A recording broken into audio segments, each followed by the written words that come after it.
Donc bonjour, ou rebonjour du coup. Donc je vais vous présenter Diane, ma partenaire. Donc Diane, elle a 17 ans, elle est au lycée Escoffier, elle est en terminale Bac Pro en gestion et administration. Plus tard, elle aimerait faire, elle voulait faire secrétaire administrative, mais récemment elle a décidé de se réorienter et de faire esthéticienne. Diane, elle est passionnée depuis ses 3 ans. Depuis ses 3 ans, elle pratique de la danse tahitienne. Et du coup, elle a choisi de faire partie de cette aventure, de faire l'élection Miss et Mister JNC, avant tout pour prendre confiance en elle, et puis pour faire de nouvelles rencontres, découvrir de nouvelles choses, et surtout pour montrer une nouvelle et une bonne image de la jeunesse. Merci. Alors bonjour à tous. À mon tour de présenter Lucas, qui est mon partenaire de projet. Il s'appelle Lucas Roussin, il a 16 ans, il est en première S au lycée du Mont d'Or. Plus tard, il aimerait travailler dans la médecine, plus particulièrement être chirurgien. Il est passionné de musique et plus particulièrement, il joue de la guitare depuis 5 ans. Il a plusieurs passe-temps qui sont la pêche, créer des vidéos et des photos. S'il a participé à cette élection, c'est pour pouvoir découvrir de nouvelles personnes, faire de nouvelles choses et par pure curiosité. Donc maintenant, nous allons vous parler de notre projet qui s'intitule le cyberharcèlement. Du coup, le cyberharcèlement, on a décidé de s'intéresser à cette thématique, à ce projet qui est le cyberharcèlement, parce que c'est quelque chose qui nous concerne tous et auquel on peut être tous atteints. Si nous avons choisi ce sujet, c'est parce qu'il touche beaucoup les jeunes et qu'il n'y a pas beaucoup de personnes qui prennent conscience de la gravité des choses et que ce sujet il peut amener à des suicides ou à des dépressions. Lucas, qu'est-ce que ça signifie pour toi le cyberharcèlement ?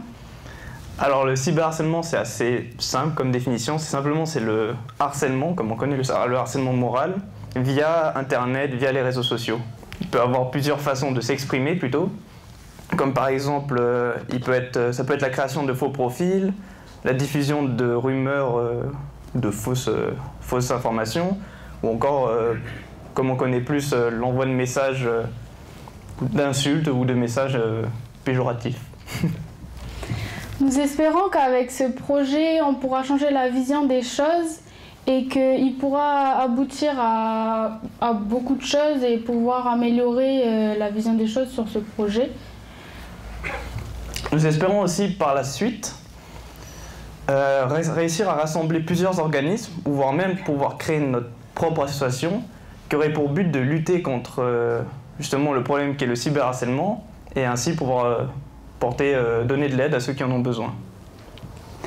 En ce moment, nous essayons de nous rapprocher vers des établissements, des lycées, pour pouvoir participer à des campagnes préventives ou d'actions, pour pouvoir montrer que nous sommes là et que nous participons beaucoup à notre projet. Et puis que il y a beaucoup de personnes qui sont touchées par le cyberharcèlement dans les lycées et dans les collèges. Du coup, nos principales sources d'informations c'est majoritairement, ça vient d'Internet.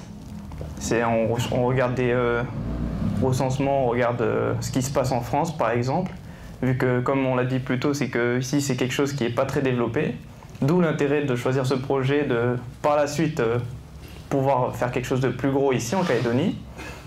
Du coup, nos sources principales sont et Internet, et nos connaissances personnelles, nos expériences et l'avis et les conseils de nos proches.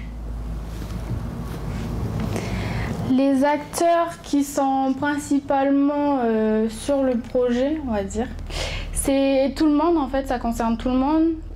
Ça peut être tout le temps, c'est surtout sur les réseaux sociaux et puis aussi ça peut être par rapport au téléphone, quand on appelle et qu'on se fait harceler toute la journée ou tout le temps. Ensuite, nous avons pour but de pouvoir mettre un lien avec les gens dans ce projet pour qu'ils puissent participer. C'est pour ça que nous avons fait un questionnaire. Nous avons fait ce questionnaire, c'est pour pouvoir faire participer les gens à notre projet et pour avoir de vrais chiffres concrets en Nouvelle-Calédonie.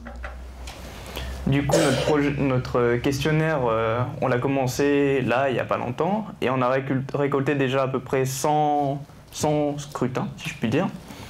Et pour l'instant, on aimerait encore continuer le sondage, en fait, pour avoir un chiffre plus conséquent, pour pouvoir faire une vraie observation sur ce qui se passe en Calédonie.